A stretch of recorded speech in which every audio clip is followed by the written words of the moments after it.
জ্বালানি সংকটের কারণে এখন থেকে স্কুলে 3 দিন অনলাইন এবং 3 দিন অফলাইনে ক্লাস হবে। এই সিদ্ধান্ত জানালেন শিক্ষামন্ত্রী আরনামা এহসানুল হক মিলন। মাতৃভাষা ইনস্টিটিউটে এক ব্রিফিংয়ে এসব কথা বলেন তিনি। জানান, শনি সোম বুধ অফলাইনে ক্লাস এবং রবি মঙ্গল বৃহস্পতিবার অনলাইনে অনুষ্ঠিত হবে।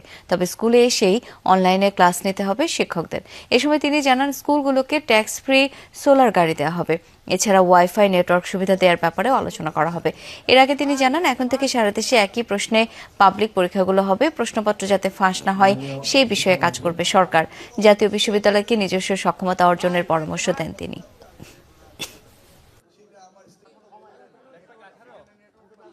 আমরা 3 দিন তাদেরকে স্কুলে আনবো আর 3 দিন তারা বাসাতে ক্লাস করবে। যেহেতু আগে 5 দিন ছিল, এটা আমরা একটু ফল বিহাইন্ড আওয়ার সিলেবাস।